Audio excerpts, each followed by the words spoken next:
Hello students, in today's section let's learn about pedigree analysis. The first thing what we need to know is what is pedigree analysis and how pedigree looks like. Pedigree analysis is used to determine the mode of transmission of genetic diseases or a trait. Pedigree looks like a family tree which shows connection between different individuals and generations. Pedigrees are usually used to know if members in the family are normal or affected or carriers for a particular genetic diseases. Genetic diseases are transmitted by the chromosomes. In humans, each cell normally contains 23 pairs of chromosomes for a total of 46. 22 of these pairs are called autosomes. They look the same in both males and females. The 23rd pair, the sex chromosome, differs between the males and the females. Sex chromosomes determine the gender. For example, females have 2 copies of the X chromosome while males have 1 X and 1 Y chromosome.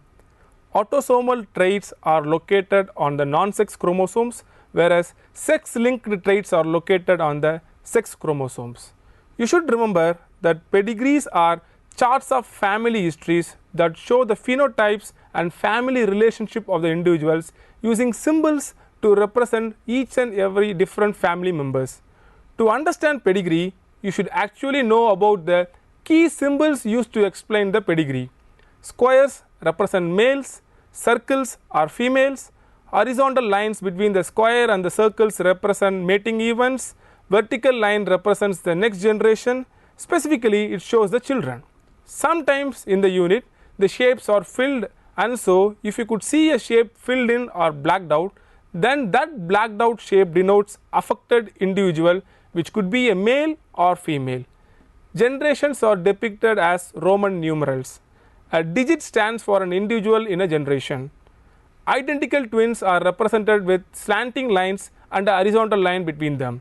Non-identical twins are slanting lines but without horizontal line between them.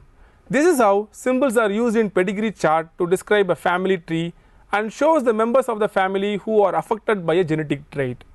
Once a phenotypic data is collected from several generations and the pedigree is drawn, careful analysis will allow you to determine whether the trait is dominant or recessive. If more than one individual in a family is afflicted with a disease, it is a clue that the disease may be inherited. A doctor needs to look at the family history to determine whether the disease is indeed inherited, and if it is inherited, then pedigree analysis used to establish the mode of inheritance. This information can then be used to predict recurrence risk in future generations. Some of the common genetic disorders that can be represented by pedigree analysis are color blindness, sickle cell anemia, cystic fibrosis, hemophilia, and Huntington disease. Now we are going to see the steps for interpreting a pedigree chart.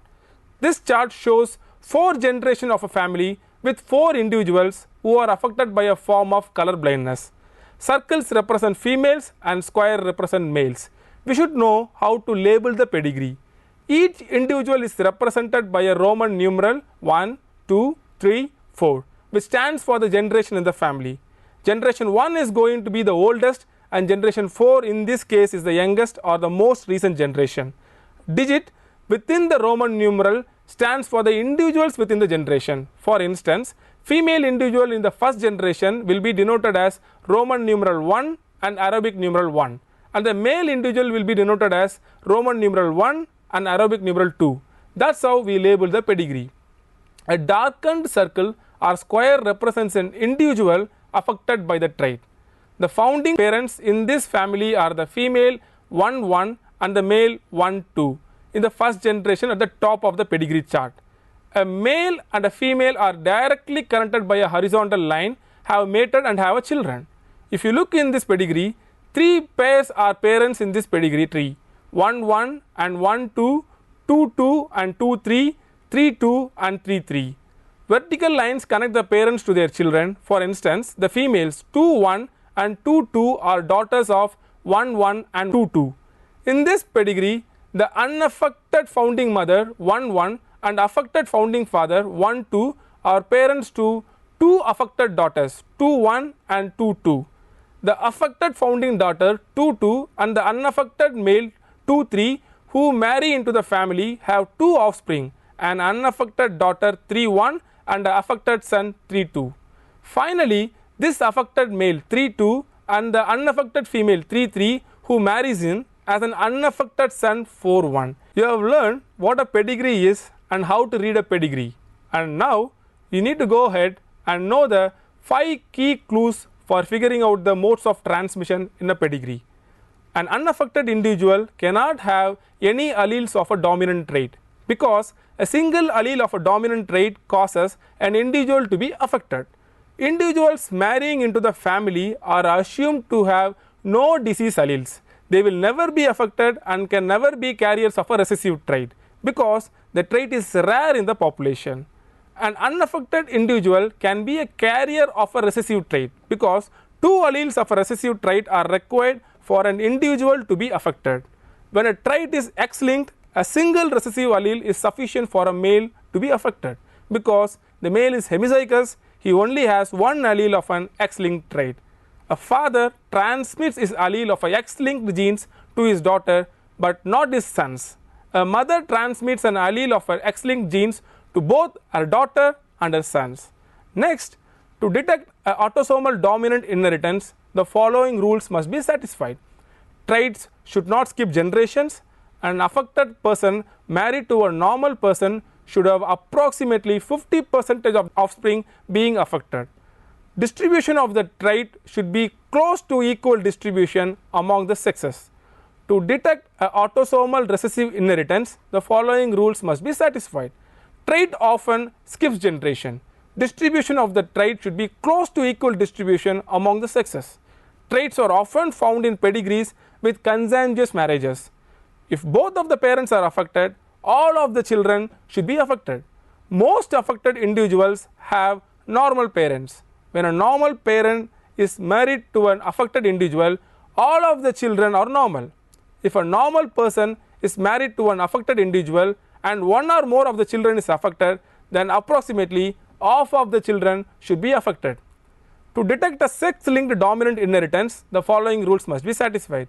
Traits should not skip generations. Affected males must come from affected mothers. Approximately half of the children of an affected female are affected. All the daughters but none of the sons of an affected father are affected. For a female child to be affected, the father or the mother must be affected. So to detect a sex-linked recessive inheritance, the following rules must be satisfied. Most of the affected individuals are males. For a female child to be affected, the father must be affected and the mother must be affected or a carrier. All of the sons of an affected mother must be affected. For a male child to be affected, the mother must be affected or a carrier. Many times this can be determined by studying males in the mother family line. Approximately half of the sons of carrier females should be affected. To detect a mitochondrial inheritance, the following rules must be satisfied. Trait is inherited from mother only. All of the children of an affected mother will have the trait. Affected males will not pass the trait to any of his children. Knowing the rules how to read a pedigree chart, now you are ready to learn how to analyze a pedigree and figure out what kind of inheritance pattern a genetic condition follows. Now let's have a look at pedigree of a trait controlled by a dominant gene action. As you can see here in the dominant pedigree, affected individuals have at least 1 affected parent. The phenotype generally appears in every generation. 2 unaffected parents only have unaffected offspring. Now let's have a look at pedigree of a trait controlled by a recessive gene action. As you can see here in the recessive pedigree, unaffected parents can have affected offspring. Affected progeny are both male and female. In X-linked recessive inheritance, you can see that males are affected more often than females. Affected males will transmit the allele to all daughters but not to sons. Homozygous recessive females can arise only from matings in which the father is affected and the mother is affected or a carrier. In X-linked dominant inheritance, usually half the children of an affected female will be affected regardless of sex. All the daughters of an affected male will be affected but none of the sons. Affected females typically have milder expression of the phenotype. In Y-linked traits, the following inheritance pattern will happen. No affected females can be observed, all sons of the affected males are also affected. Hope by now you would have got a good insight on pedigree analysis. Until we meet again, bye.